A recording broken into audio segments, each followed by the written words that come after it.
नहीं रोका? तुमने मंगनी में क्यों कोई हंगामा नहीं किया? मशरिकी औरत ऐसा ही करती है। मशरिकी औरत को ईसारी सब्र का दर्ज देकर परवान चढ़ाया जाता है और वो सारी जिंदगी उस पर अमल करती है। मैं भी एक मशरिकी औरत हूँ और मैं अपने शौहर के खिलाफ कुछ नहीं कह सकती और ना ही उसे बेइज्जत कर सकती। मैं तुम्हें मशरिकी औरत नहीं, बेवकूफ औरत कहूंगी। और मैं वन साइड वफा पर यकीन नहीं करती।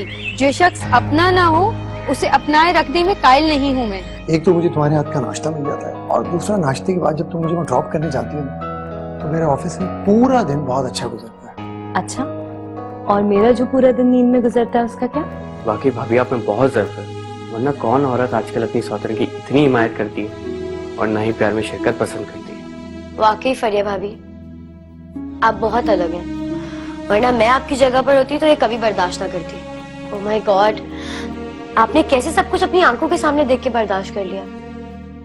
इसमें कसूर हमारा भी भाभी, प्लीज हमें माफ कर दो। क्या मैं तुम्हें रोक नहीं सकती? नहीं, क्योंकि मैं जान चुकी हूँ बाज वक्त रिश्तों से दूर रहने में ही कशिश है। करीब होने से वो अपनी चमक दमक खो देते हैं। बहुत बड़ी बड़ी बातें नहीं करने लगी मोनी? जब इंसान बड़े बड़े फैसले करने लगता है तो बड़ी बड़ी बातें खुद सीख जाता है। मेरी सहेली, मेरी भाभी।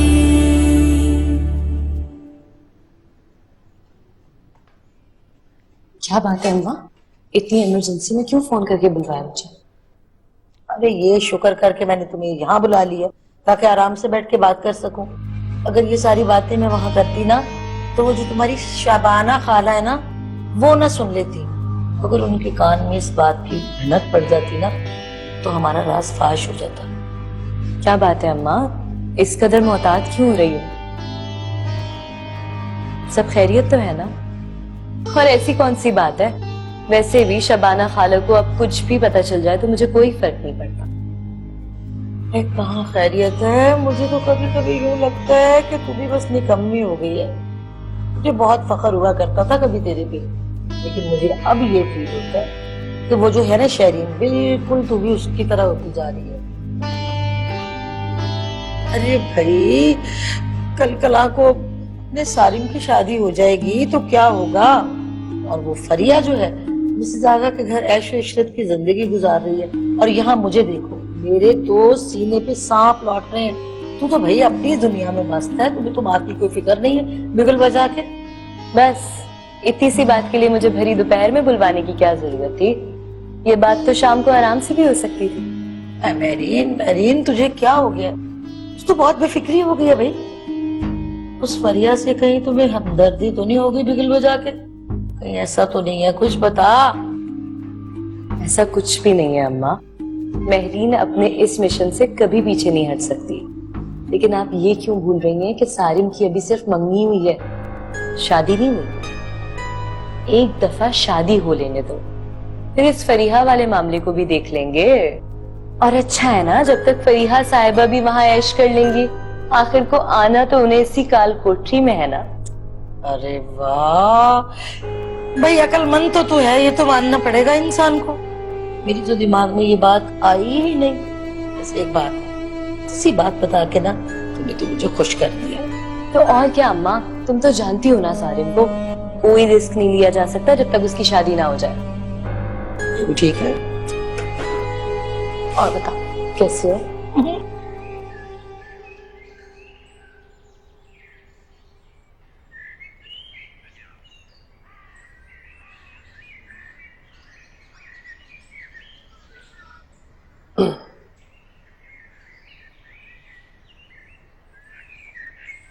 भाई मैं जब से वापस आया हूँ आप चुप चुप काफी परेशान हैं। आयशा भी इस बात को लेकर काफी टेंशन। क्यों भाई, मुझे क्या हुआ? मैं तो बिल्कुल ठीक हूँ। बात को टालने की कोशिश ना करें भाई, अब क्या है, अब सब ठीक तो है। फरिया भाभी भी घर वापस आ गई हैं और मम्मा ने भी फरिया भाभी को दिल से अपनी बहू मान लिया है। और ये फैसला मम्मा का खुद का है भाई। एग्जैक्टली, तुमने बिल्कुल सही कहा, ये मामा का खुद का फैसला है। मैं जानता हूँ आप इतने सख्त दिल तो नहीं है। आप फरिया भाभी की तरफ से अपना दिल साफ क्यों नहीं कर लेते भाई? आप खुद देखें, मम्मा के एक्सीडेंट का सुन के फरिया भाभी खुद घर वापस आ गई। और तो और उन्होंने इतनी दिलो जान से मम्मा की खिदमत की कि मम्मा का दिल भी उनकी तरफ से पिघल गया। आपने उनसे इतना सख्त रवैया रखा।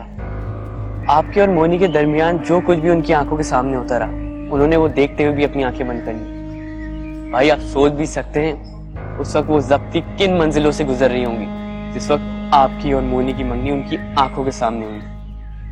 लेकिन उन्होंने कुछ कहा नहीं, एक सिंगल वर्ड भी अपने मुंह से निकाला नहीं। चुपचाप सब कुछ सहती रही भाई। प्लीज फवाद चुप हो जाओ, फॉर गॉड सेक्स यार, अब ज्यादा बातें करने की जरूरत नहीं है। अगर फरिया इस घर में आई गई थी तो मॉम के साथ उसको मेरा वजूद क्यों नहीं नजर आया? अगर वो मॉम की खिदमत दिन रात एक कर सकती है तो उसके भी कुछ फराइज थे मेरे हवाले से। अगर मैं मोनी के साथ घूम रहा हूँ, फिर रहा हूँ, बातें कर रहा हूँ, तो उससे ये सब कैसे बर्दाश्त हुआ? तुम खुद सोचो यार। जब मेरी मंगनी भी हो रही थी मोनी से तो एटलीस्ट वो अपना हक तो इस्तेमाल करती, मुझे रोक लेती इस मंगनी से, लेकिन वो भी उसने नहीं किया। नहीं फवाद, हरगिज़ नहीं। रीजन उसका ये है कि फरिया के दिल में मेरे लिए कोई जगह नहीं और उसके दिल में मेरे लिए कोई दिलचस्पी नहीं। अगर ऐसा होता ना तो वो अपने एंड से थोड़ा सा अपनायत दिखाती, मुझ पर अपना हक जताती, लेकिन उसने ऐसा नहीं किया।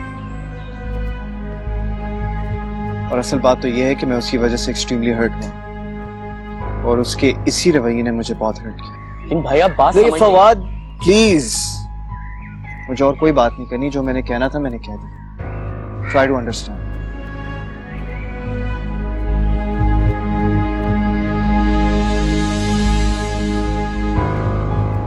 भाई का दिल फरिया भाभी से बहुत बुरी तरह बदगुमान है। अब मेरे और आयशा की बात करने से इनका दिल साफ नहीं होगा। इसके लिए फरिया भाभी को खुद ही अपना रवैया बदलना होगा। उन्हें भाई को यह एहसास दिलाना होगा कि आज भी वो उनसे बहुत मोहब्बत करती है। वो फरिया भाभी को लेकर बहुत टची हो चुके हैं। इसके लिए हम सबको और खुसूसन फरिया भाभी को बहुत मेहनत करनी होगी। मैं आज ही फरिया भाभी से बात करता हूँ इस सिलसिले में।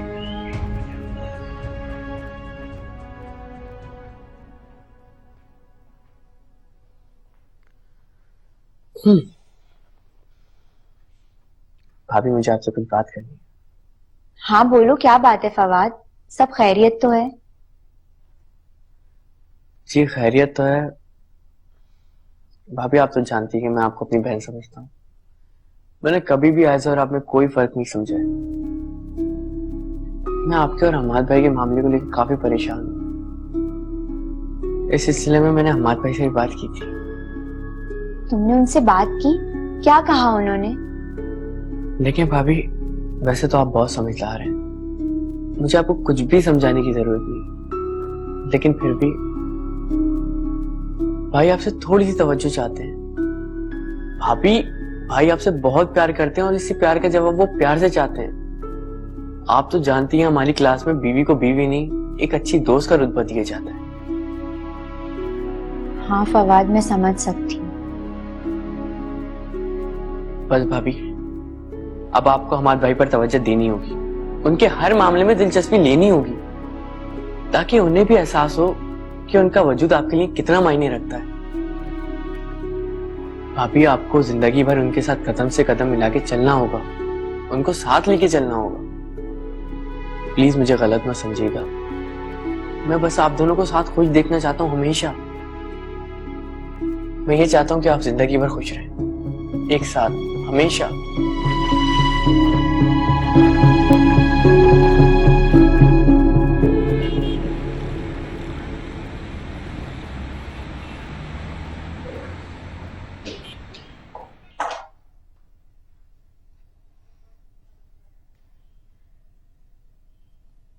वो मैंने आपके लिए नाश्ता बनाया है।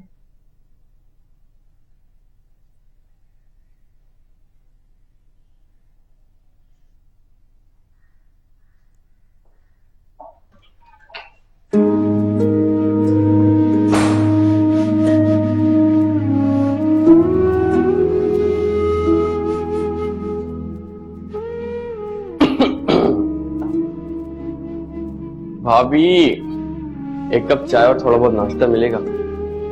आज सुबह आंख ही नहीं खुली और इस वक्त वाकरा के हाथ की चाय पीने का तो मेरा बिल्कुल नहीं। हल्का फुल्का क्यों, पूरा नाश्ता तैयार है, मैं माइक्रोवेव में गर्म करके देती हूँ, तुम ही नाश्ता कर लो। इतनी मेहनत से मैंने नाश्ता बनाया था, जिसके लिए बनाया था उसने तो कदर ही नहीं की। भाभी आपको एक बात पता है, मम्मा मैं बताती है हमारे तक बचपन से ही पहुंच चुकी है, हर बात पे से, हर बात पे से। लेकिन आप हार नहीं माने, उनका दिल भी कभी ना कभी पिघल जाना। और वैसे भी मुझे पता है मेरी भाभी हर काम को चैलेंज समझ के करती है और पूरा भी करती है ना?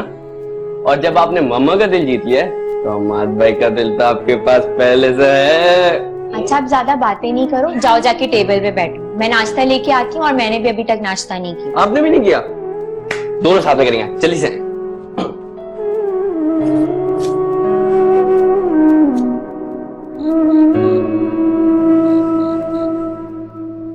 भाभी मैं जाग रही थी तो सोचा आपके साथ कुछ अकेले में बात कर लूं।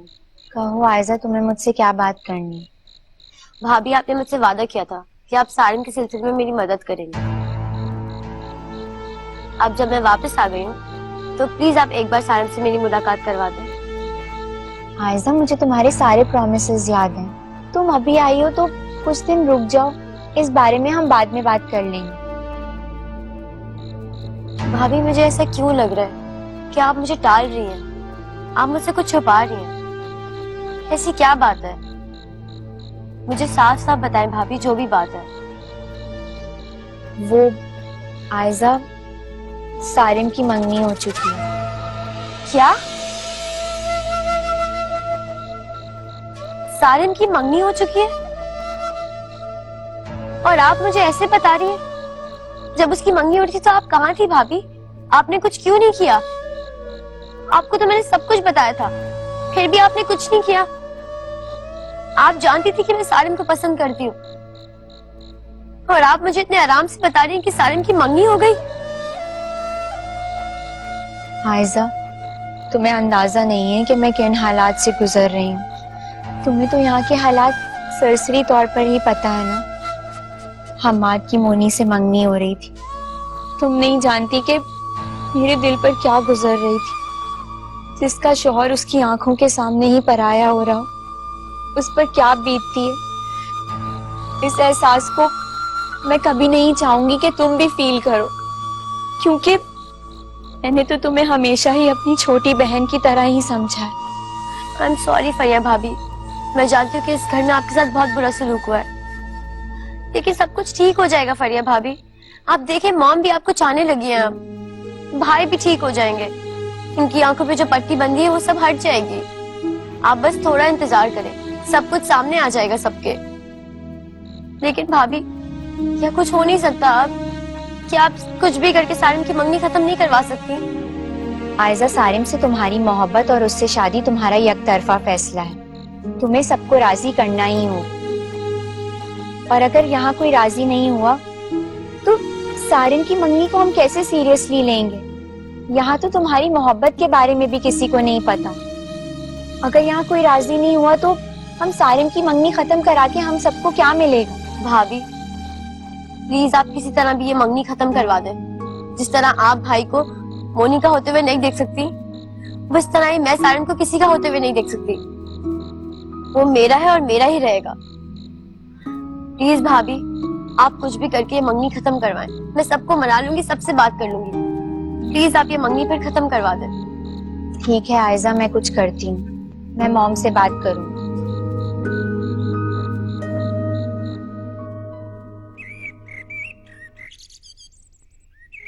आयजा सचमुच सारिम के लिए संजीदा है, उसने मेरा बहुत साथ दिया है। आज जो मैं मॉम की नजर में मोतबर हूँ, उसमें फवाद और आयजा का बहुत हाथ है। मुझे इस वक्त आयजा की मदद करनी चाहिए। अगर वो सारिम के लिए संजीदा है तो मुझे उसका साथ देना चाहिए। ये ठीक है, मैं शहरीन से पूछती हूँ कि वहाँ क्या हालात हैं। सारिम की शादी कब हो रही है, ताकि इसी अंदाज में आयजा का माइंड सेट कर सकूं। हाँ, ये ठीक है।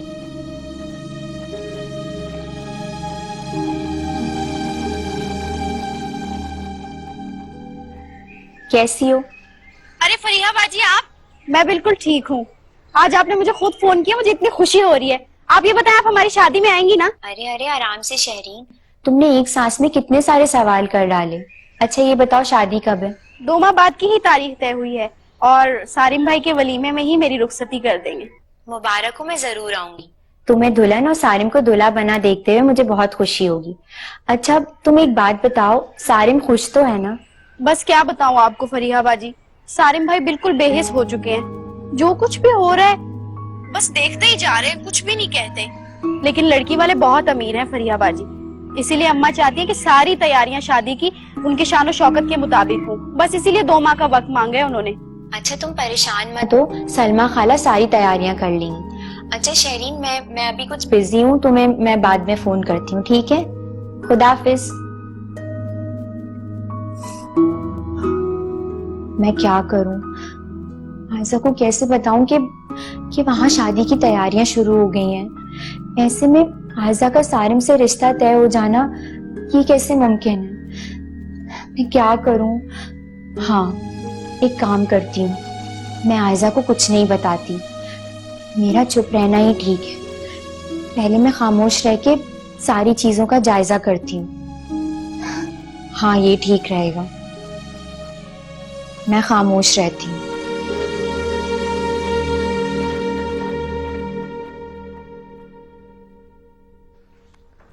सो कहाँ जाने का प्लान है? आ रही हूँ। जी अम्मी। बेटा कभी मेरी भी फरियाद सुन लिया कर। जी बोले अम्मी, क्या बात है? तुम्हारे अब्बा इस दुनिया से अचानक चले गए। कौन जानता था कि वो यूं बैठे बिठाए चले जाएंगे। जिंदगी का कोई भरोसा नहीं बेटा। एक बार, सिर्फ एक बार मुझे फरीहा से मिला दो। वो खाला आपको ये याद है कि खालू अचानक इस दुनिया से चले गए? ये नहीं याद कि किसकी वजह से और क्यों चले गए? उनकी मौत की सबसे बड़ी वजह फरीहा साबित हुई थी और आज भी वो वहां अपनी मर्जी से गई है। इसलिए अगर वो वहां खुश रह रही है तो आपको भी उसकी खुशी में खुश होना चाहिए।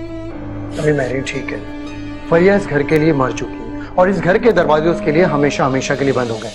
बेहतर होगा कि आप उसे भूल जाएं। कैसे भूल जाऊं?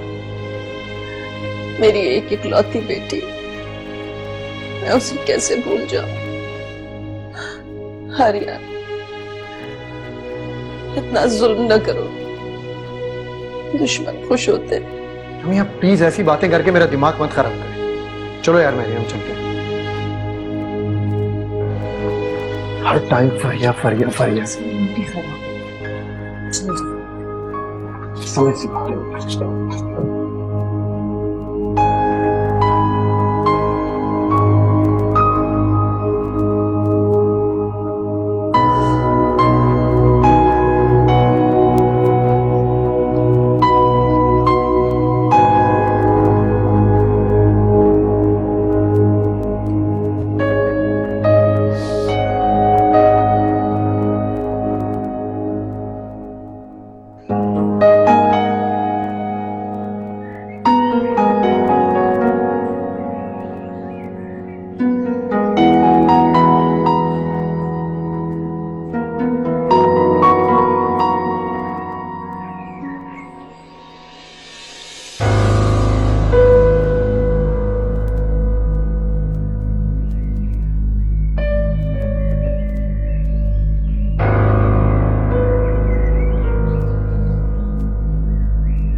फाइनली मेरी इंपॉर्टेंस का एहसास होने लग गया। देखिए फरिया बेगम, अगर तुम्हें लगता है कि तुम्हारी इन मामूली बातों से मैं मान जाऊंगा तो ये तुम्हारी बहुत बड़ी भूल है, क्योंकि एक दफा मैं अपने रास्ते बदल हूं ना तो दोबारा उन रास्तों पर कदम नहीं डालता।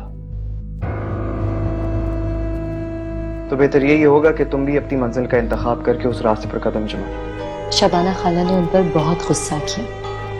खाला का कहना ये था कि मेरी बेटी तो इस घर में आ नहीं सकती, तो तुम्हारी अम्मा क्यों मुंह उठा के चली आती है जब उनका दिल चाहता है? आर्यन, ये तो कोई तरीका नहीं हुआ ना यार। फरीहा को इस घर में आने के लिए आपने मना किया, इसमें मेरा या मेरी माँ का तो कोई कसूर नहीं है। जैसी कोई गलत फहमी नहीं है आयशा। हम्माद को राजी करने के लिए मैंने सारी कोशिशें कर ली। अब तो मैं भी बहुत मायूस हो चुकी हूँ। शायद शौहर की मोहब्बत ही मेरे नसीब में नहीं है। मैं सारी उम्र इस खुशी को तरसूंगी।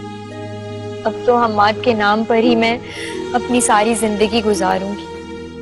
हमाद भाई कितने अनलकी है ना, जो आपको छोड़कर खुद भी अंधेरी आग में जल रहे हैं और इधर आपके अरमानों का भी गला घोट रहे हैं। What? आयजा, ये तुम क्या कह रही हो? हाँ भाई, मैं सच कह रही हूँ। मैं सारिन को बहुत पसंद करती हूँ और मैं उससे शादी करना चाहती हूँ। आप प्लीज फरिया भाभी पर इस हवाले से शक करना आप छोड़ दें। For God's sakes, आयजा, तुम जानती भी हो तुम क्या कह रही हो? ये सब कहना बहुत आसान है लेकिन करना बहुत मुश्किल है। मैं जानती हूँ ये सब बहुत मुश्किल है, लेकिन मैं चाहती हूँ आप मॉम से इस हवाले से बात करें। तेरी